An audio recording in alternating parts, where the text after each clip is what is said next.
नमस्कार साथियों।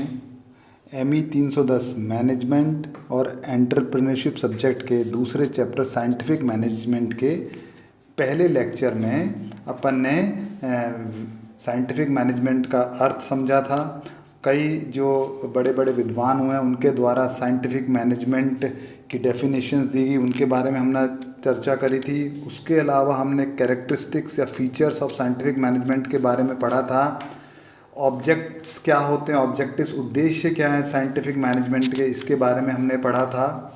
और अब जो हम आज पढ़ेंगे साथियों वो है एडवांटेजेस ऑफ साइंटिफिक मैनेजमेंट, यानी वैज्ञानिक प्रबंध से हमें क्या क्या लाभ होते हैं उसके बारे में हम पढ़ेंगे।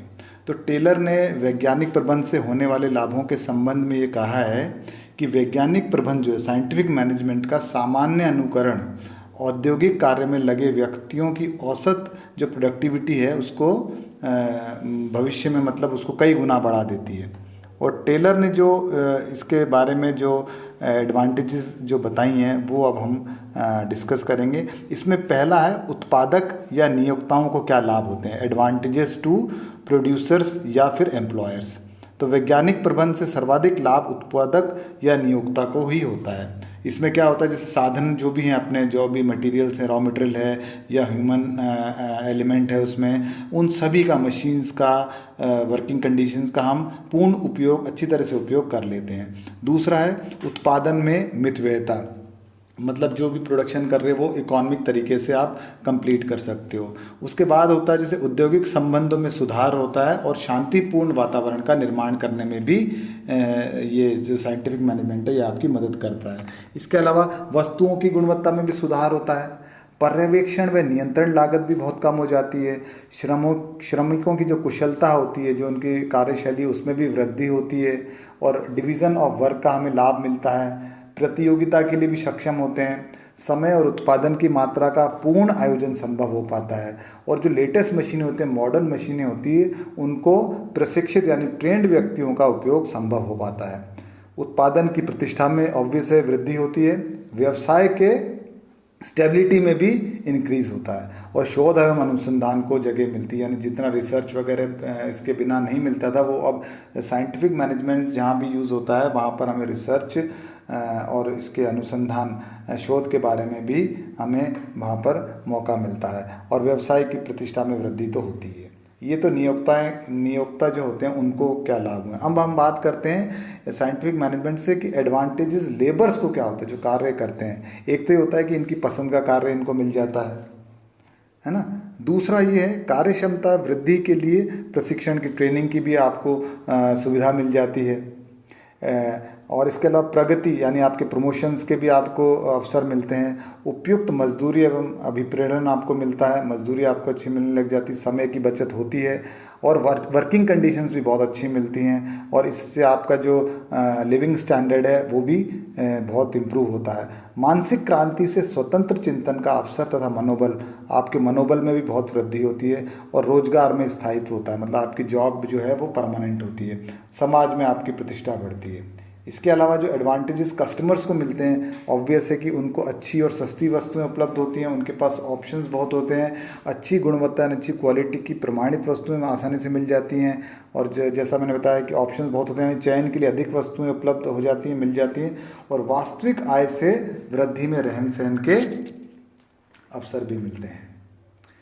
इसके अलावा एडवांटेज टू द नेशन को, राष्ट्र को क्या फ़ायदा है। राष्ट्र को एक तो औद्योगिक विकास होता है, राष्ट्रीय उत्पादन एवं आय में बहुत वृद्धि होती है। सामाजिक जो स्तर है अपना, जो सोशल स्टेटस है वो बढ़ता है।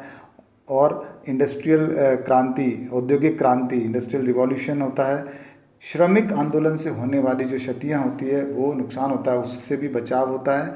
और कर क्षमता में वृद्धि होती है और रोजगार में भी वृद्धि होती है। तो ये सब अपने जो हैं ये आपको लाभ हैं जो कि आपको साइंटिफिक मैनेजमेंट से मिलते हैं।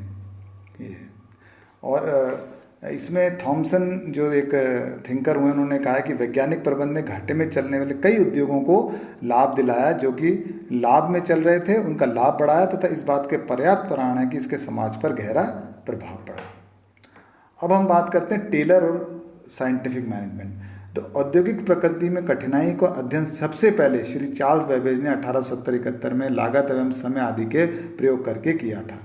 लेकिन सबसे ढंग से सुव्यवस्थित ढंग से F.W. टेलर, जो कि इसके फादर, जो साइंटिफिक मैनेजमेंट है उसके फादर भी कहे जाते हैं, इन्होंने एक 1911 में किताब लिखी थी, principles and methods of scientific management. तो F.W. टेलर के हिसाब से जो साइंटिफिक मैनेजमेंट है इसको हम लोग समझने के लिए अब डिस्कस करते हैं। तो सबसे पहले इसने कहा था कि वैज्ञानिक प्रबंध का दर्शन यानी फिलॉसफी ऑफ साइंटिफिक मैनेजमेंट क्या होता है। तो वैज्ञानिक प्रबंध कोई एक तत्व नहीं होता बल्कि कई संपूर्ण कोऑर्डिनेट मतलब एडिशन है, संयोजन है, जिसका निर्माण ये आने वाले जो मैं आपको तत्व हम जो डिस्कस करेंगे वो करते हैं। सबसे पहला जो है कि विज्ञान है, ये जो साइंटिफिक मैनेजमेंट है एक विज्ञान है, ना कि कोई अंगूठा नियम या थंब रूल है। यह इस तथ्य को बतलाता है कि वैज्ञानिक प्रबंध की जो विचारधारा, जो उसकी सोच है, वो एक आपके साइंटिफिक एटीट्यूड को लेकर चलती है, साइंटिफिक दृष्टिकोण को लेकर चलती है। यह आपकी जो रूढ़िवादी या कन्वेंशनल जो मैनेजमेंट की जो विचारधारा है उसके बिल्कुल उलट है, तथा परंपरागत पद्धतियों, विधियों और दृष्टिकोणों के स्थान पर वैज्ञानिक जो मतलब साइंटिफिक मेथड्स हैं, तरीके हैं, स्टाइल्स हैं और उनका दृष्टिकोण है, उसको अपनाने पर ये ज़्यादा बल देती है। तो ये अपनी फिलॉसफी है। इसके अलावा ये मतलब इसमें प्रत्येक ये मान के चलते हैं कि वैज्ञानिक प्रबंध है जो है 75% तो आपका एनालिसिस है, विश्लेषण है, और 25% सामान्य बुद्धि है।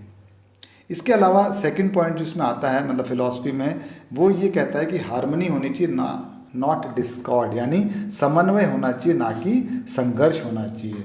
यह इस तथ्य को बतलाता है कि जो संगठन है, जो आपका ऑर्गेनाइजेशन है, उसकी समृद्धि में ही सबकी समृद्धि। अगर आपका ऑर्गेनाइजेशन डेवलप करता है या उसको फ़ायदा होता है तो उसमें ही सबका हित है, सबका लाभ है।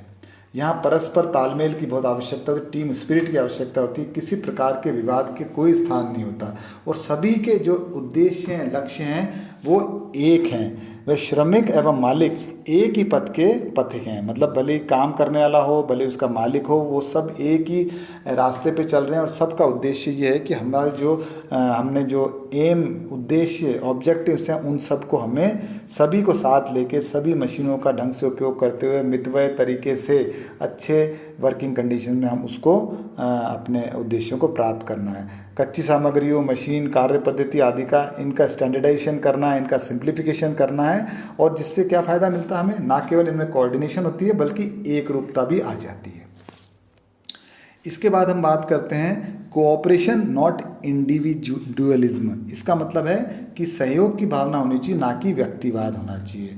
यह विचार ये कहता है कि जो सामूहिक लक्ष्य हैं अपन, जो अपने सभी के लक्ष्य हैं, उसकी प्राप्ति के लिए सभी वर्गों का सहयोग बहुत ज़रूरी है। अगर एक भी आदमी अगर सहयोग नहीं करता, एक भी डिपार्टमेंट अगर सहयोग नहीं करता है, तो आगे बढ़ना बड़ा मुश्किल होता है, और हम किसी तरह का अपना जो लक्ष्य है उससे भटक जाते हैं और उसको प्राप्त नहीं कर पाते।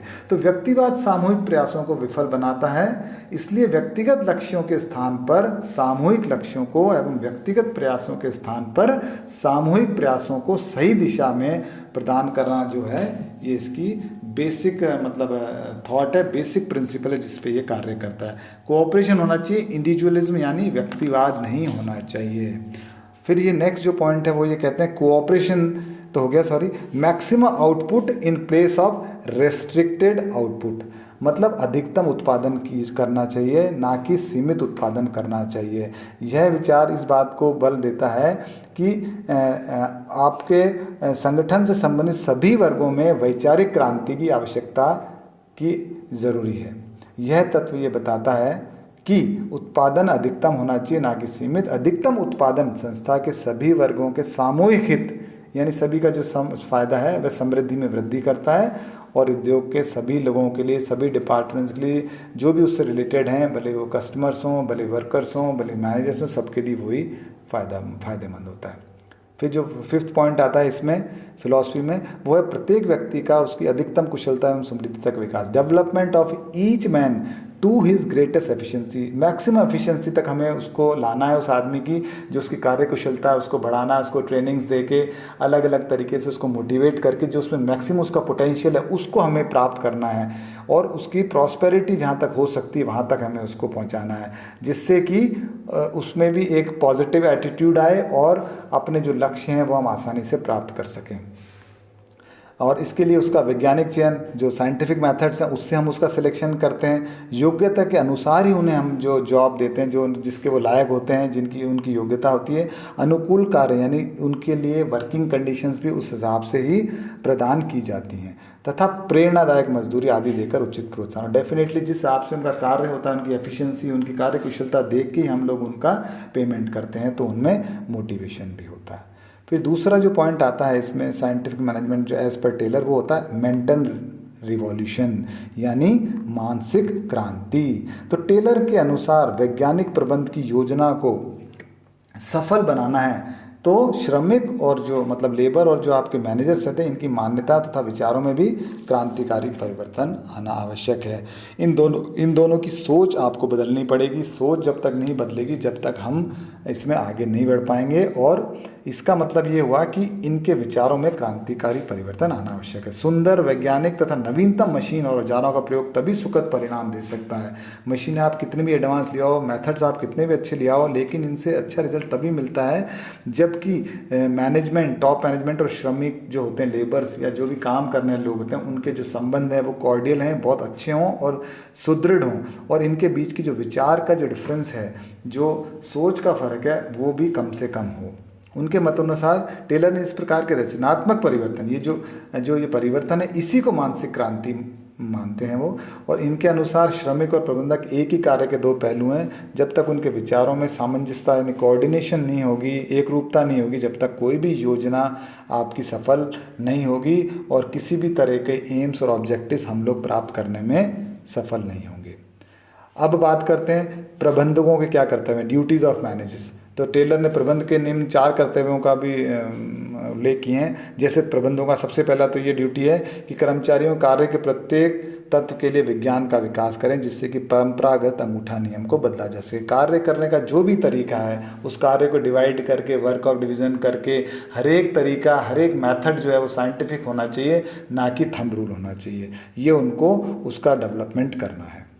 इसके अलावा जो मैनेजर्स हैं वो वैज्ञानिक आधार पर कर्मचारियों का सिलेक्शन करें और तत्पश्चात उनके प्रशिक्षण की यानी ट्रेनिंग की, मॉडर्न मेथड से उनकी ट्रेनिंग करवाएं, जिससे कि हमें मैक्सिमम आउटपुट मिल सके और जो वर्कर्स हैं उनका भी मैक्सिमम डेवलपमेंट हो सके।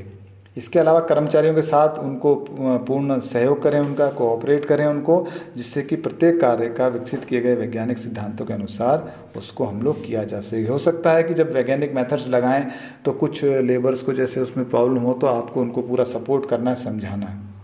प्रबंध और जो कर्मचारियों के मध्य कार्य एवं उत्तरदायित्व का समुचित विभाजन। ऑब्वियस है कि जो आपके जो वर्कर्स हैं और जो कर्मचारी हैं, इनके बीच वर्क का डिवीज़न और रिस्पॉन्सिबिलिटीज़ का भी डिवीज़न है, वो बिल्कुल प्रॉपर तरीके से होना चाहिए।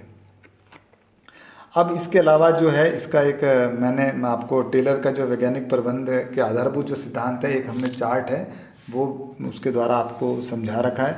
उसमें मतलब टेलर के वैज्ञानिक जो मुख्य सिद्धांत हैं उसको हम जिस हिसाब से हमने बांटा, विज्ञान के रूप में विकास होता है, श्रमिकों का चयन, प्रशिक्षण एवं विकास होता है, प्रबंध और श्रमिकों का पूर्ण सहयोग, प्रबंध और श्रमिकों के कार्य और उत्तरदायित्व का समान विभाजन। तो इस तरह से हम लोगों का है ये आगे आपको इस चैप्टर के अंत में मैं आपको एक बार पूरी इसकी जो टेबल है वो टेबलर फॉर्म में बताऊंगा आपको, है ना। इसके अलावा जो आपके मतलब टेलर्स के अलावा, टेलर जो एफडब्ल्यू टेलर हैं, इनके अलावा इन्होंने एक और बहुत ही बड़े विद्वान हुए हैं जिन्होंने इसमें मैनेजमेंट पे बहुत पढ़ाई करी है, उनको हम बोलते हैं हेनरी फेयोल। तो इनके प्रिंसिपल्स जो हैं मैनेजमेंट के, इनके बारे में भी हम पढ़ेंगे।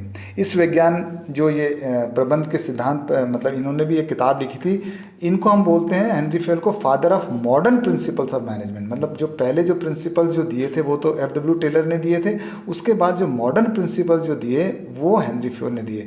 तो हेनरी फेयोल के जो अनुसार ये कहते हैं कि प्रबंध के जो सिद्धांत हैं पूर्ण रूप से लचीले यानी फ्लेक्सिबल तथा प्रत्येक परिस्थिति में लागू करने योग्य होने चाहिए।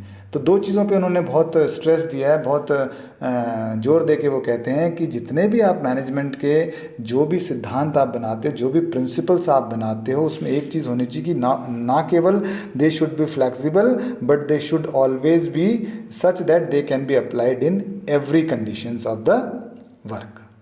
तो फेयल को प्रबंध, मैंने बताया कि इनको father of modern principles of management भी कहा जाता है, क्योंकि उन्होंने ही प्रबंधकीय सिद्धांतों की आवश्यकता का सर्वप्रथम अनुभव किया। इन्होंने एक किताब लिखी थी जिसका नाम है जनरल एंड इंडस्ट्रियल मैनेजमेंट, और इसमें इन्होंने क्या है कि 14 जो प्रिंसिपल्स हैं इन्होंने जो अपने मैनेजमेंट के, वो उनके बारे में इन्होंने बताया है हमें। तो ये जो 14 प्रिंसिपल्स हैं साथियों, हम अगले आपके लेक्चर में डिस्कस करेंगे। उम्मीद करता हूँ कि अब तक मैंने आपको जो पढ़ाया वो आपको समझ में आएगा, ये आप पढ़िएगा, और नेक्स्ट बार जब हम मिलेंगे तो हम फेयोल के जो 14 प्रिंसिपल्स ऑफ मैनेजमेंट है इसके बारे में हम लोग पढ़ेंगे। Thank you.